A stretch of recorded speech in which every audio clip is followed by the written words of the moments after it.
Hello everybody, Malekith here. Now this is a quick video based on EGX, which for those who are unaware is a games convention held in the UK at the end of September. And as well as the usual big name titles you'd expect, the Battlefields, the Gears of War, so on and so forth, there's a whole section called Rezzed, which is dedicated to what would usually be referred to as indie studios, but sometimes some of the larger studios do put some of their side projects in there.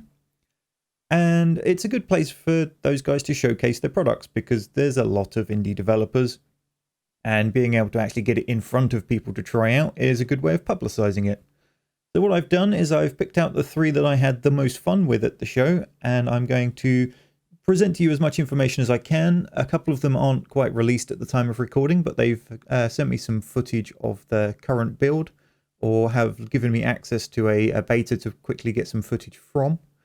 So hopefully you should find something that you enjoy and would like to follow yourself.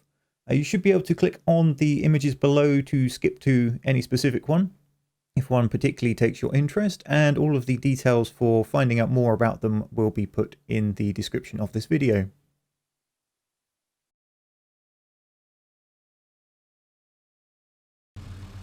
So first up we have Mantis Racing by Vufu Studios.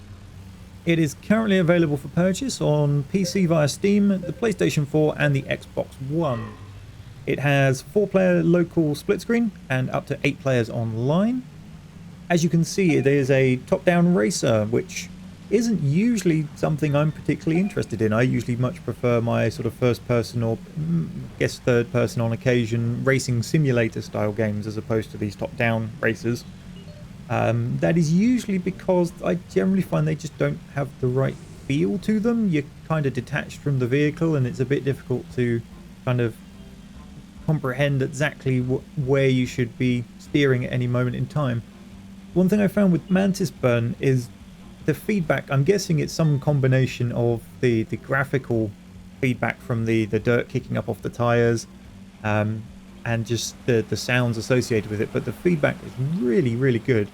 They've got their own engine that they've developed this all in, and you just get this sort of feel like you know how much you need to turn to not completely slide out while still getting enough grip to get around the corner where you want to. On top of that, it's just a nice little racer. There's no real sort of Mario Kart style power-ups. You do have a nitrous boost that builds up, but beyond that there's no sort of missiles or anything as far as I can tell at the moment. Whether they will add them in the future, who knows. They have said they are going to be supporting it long term with extra maps and other sort of downloadable options. I believe some percentage of it was going to be free and some was going to be paid, but you know, that's in the future. They haven't specifically released information on what that is going to be yet. So with these kind of games, one of the usual concerns is the longevity of them. They've got a couple of ways they're trying to address this. The first is, as you can see on the screen at the moment, when you finish a race you gain XP and that progresses along, I believe it's a never-ending pretty much progression bar where you will get upgrades and unlocks, and it's kind of an RPG style system where the further you get, the better those are, the more you can upgrade your vehicle. And they are calling it an RPG upgrade system. There's a limited number of slots on the vehicles, and you need to sort of optimize your car as you go to your performance. As you unlock new things, you obviously replace them, your car gets better, you perform better. For multiplayer, I believe there's 2 modes. One where you use whatever your currently latest upgraded vehicle is. So you may come in across people who have just better cars than you. Whether there's some sort of matchmaking system, I'm not sure. That's been fully fleshed out yet. The other option, I believe, was that you can just sort of play a stock car where there is no upgrades like that, for people who don't really want to worry too much about that. They also have multiple game modes, as we can see on the screen at the moment. There are the different race types. I think there is up to 8 at the moment. Whether they will add more in the future.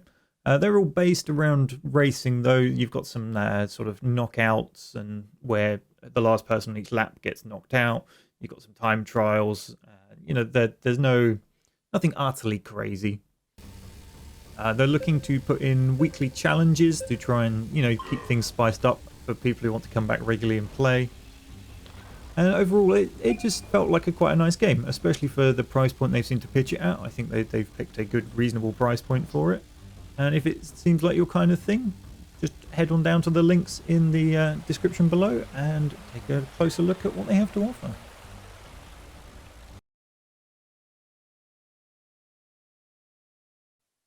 Next up, we have Forts by Earthwork Games. Now, this is due out in Q1 2017, so it's not currently available. You will see quite a few things from them if you follow them on Twitter, where they are going to various conventions and stuff. So if you can get yourself to any of those, you will be able to get hands-on play with it. It is both single player and multiplayer, with some utter chaos, which I think I will let their own trailer sort of show before I start diving into some more details.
So, from the information overload of that rather excellent video to this rather busy looking screenshot.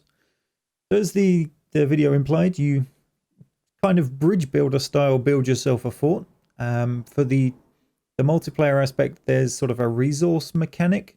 So you put down extractors and they get you some materials, and then you use those materials to build a bit of your fort to protect those extractors. And there's sort of over time, I mean, they're not long games, but there is a progression to them. You would build up your base, you get more resources, you start protecting bits by putting armor and sandbags. I mean, you can see on this picture towards the middle, they got sandbags in there, all aimed at protecting that rather large object in the middle, which is sort of your core of your base. If that gets blown up, you're out, game over. And there are a lot of weapon options. You can have multiples in your base. You can, from what I gathered, sort of assign them to groups, kind of RTS style. So you could have like all of your machine guns on group 1 and all of your cannons on group 2, so on and so forth.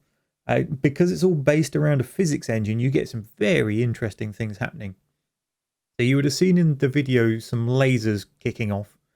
Now, if they hit sort of wooden structures, they pretty much burn right through them, then set them on fire, which you can see an element of in the bottom right of this picture. And that will then spread unless the other person spends some resources extinguishing it. But as a defensive mechanism, you can hide within your base. So just to clarify something right now, what you're seeing at the moment is the current player's view of their base. The enemy, looking at that, wouldn't see where everything is. They would see the outer walls, and the rest would be kind of fog of war. If they start taking chunks off the side, then, you know, it changes a bit. But what you could do is behind one of the outer walls, you could hide, I think it was sort of an energy screen type thing. When the laser hits that, it just reflects straight back at the enemy's base usually. And you can end up watching them buzzsaw their own base into pieces, which is highly amusing. The other nice element is, so you've got all these protective screens around your guns. Obviously, you need to fire. So what happens is you select the guns. As you can see at the top, the 2 cannons have been selected. That's why they've got the firing arcs available. You would click once and the firing doors open in front of those guns, which will then let them shoot when you click again. It also, however, lets the enemy shoot in. And that is what happened when me and Dropkick were playing multiplayer a couple of times. So I would open the gun door near the bottom of the base to fire the big cannon. He then just snipes a shot in right through the open door, hits the cannon, knocking it out and taking a big chunk out of the corner of my base, and then would pretty much just buzzsaw it off with the sort of laser ion cannon thing afterwards because all the protections have gone.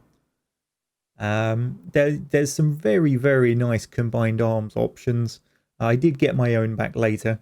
There's a nice set of missiles you can fire, which have a sort of a swarm of smaller missiles followed by one big large missile, but they don't do very well against armor. So I set the homing target for them, fired them off. While they're in midair, fired the cannon at where they were targeting. The cannon knocks the armor off. The little rockets hit the wall, taking the wall out. The big rocket then has a nice big open gap right in the middle of his base and just obliterates the lot of it. And because it lost so much support, it all collapsed in on itself, and his ion reactor thingy just died, blowing up. It was lovely. I wish I could have had recorded video footage of it, but sadly not. As you might be able to tell, I quite enjoy this game. I think it's the physics engine behind it. It's very, very well done. And there's pretty much a counter for everything. Those rockets I mentioned, if you have machine gunners, they will just sort of flak style fill the air with lead and shoot them all down. The cannons can be bounced with armor. One thing they were saying is they're looking forward to getting people in for like a beta test to see what fort designs they come up with, because they think people will come up with some crazy designs for sloped armor to bounce those cannon shots, because at the moment they're kind of one of the central weapons that nearly everyone goes for, because they're quite punishing and they can punch through flat armor. But when you start sloping it, they may become a lot less effective. So there's all these sorts of things back and forth. They're really looking forward to, and they're developing. I get the feeling it's been in development for a long time. I was talking to, I think it's 2 of the 3-man team there. You had the artist and the primary coder, and I get the feeling that from the primary coder's perspective, it's been a labor of love for a long time for the underlying engine. In terms of multiplayer, I believe it was up to 8, but it wasn't necessarily simple stuff. Like, for example, the video clip which shows one base in the middle and then 4 guys shooting in at it.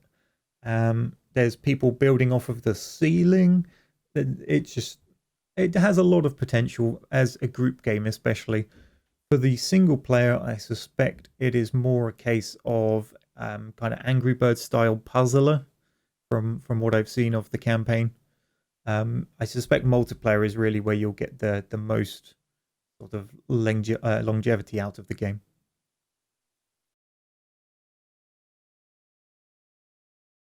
And to round off my selection, we have M by Fairy Tail Dragon.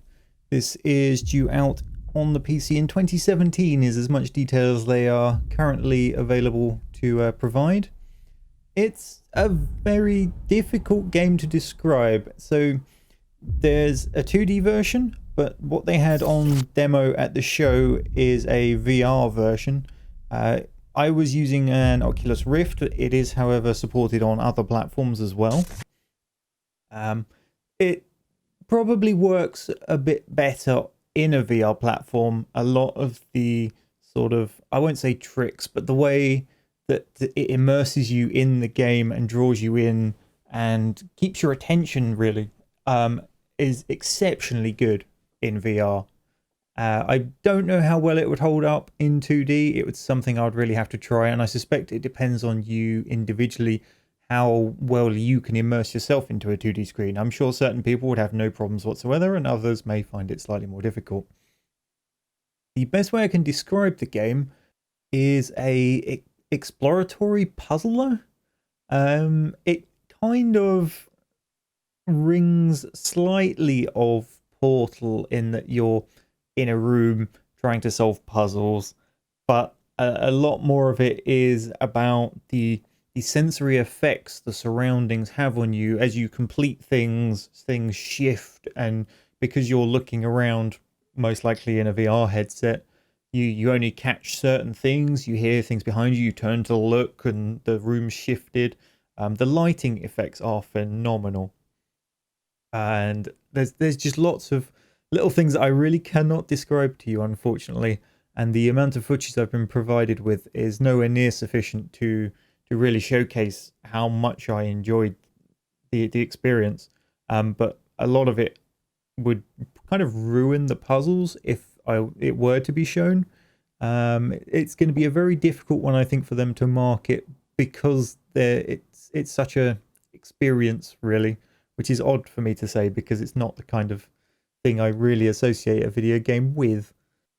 So getting more down into the mechanics of it, you are in a sort of seated position. You would play the game sitting at your desk or in your chair, and the character in the game is pretty much always in a seated position as well, such that you don't have any of the sort of motion sickness problems.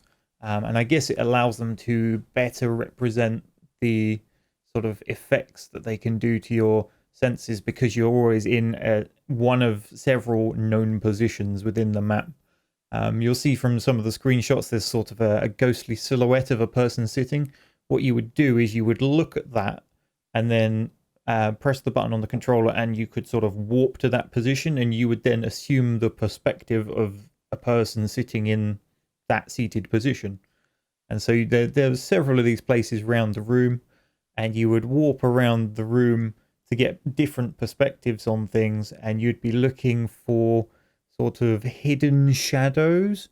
For example, one of the early puzzles was you're looking for sort of bits of rock that kind of look like meteorite, but they start as little shadows, and when you look at them, they sort of shimmer and shake and then pop into focus, and then you have to draw them towards you and sort of face the center of the room where there's kind of like a baby's musical thing they hang above them. You sort of slot the rock into the right position in that, and it locks in place and colors in.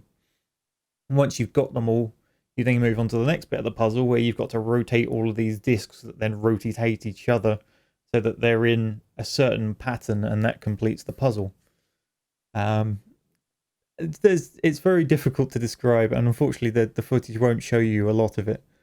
And it has what I can gather is a sort of underrunning story theme where maybe you've sort of lost your mind and your memories aren't what you're not sure if they're your memories or if you're imagining things, and you're kind of reliving echoes of your history, and it sort of tells the story through that.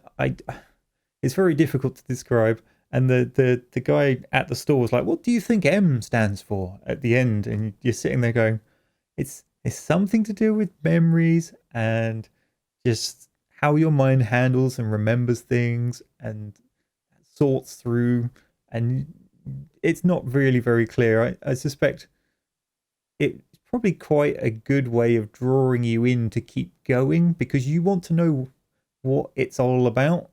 It gives you enough hints that you have a vague understanding, but not the specific detail, and that sort of encourages you to keep going.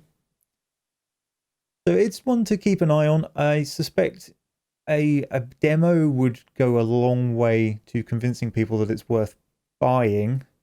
Whether they will go down that route, I couldn't possibly say. If you get a chance to try it at an expo, jump at it, get on there, especially if it's got a VR headset, and you will hopefully understand what I've been rambling about for the last 5 minutes, failing to explain about this game. All right, hopefully that was helpful to some of you, and you may well find something interesting in one of these 3 games, or even more than one of these 3 games. Be sure to go check them out down in the description if you want more information about them. They all have social media you can follow on if you want more details about where they're displaying next, or when they're likely to launch if they're not already out. Thank you for listening, and goodbye for now.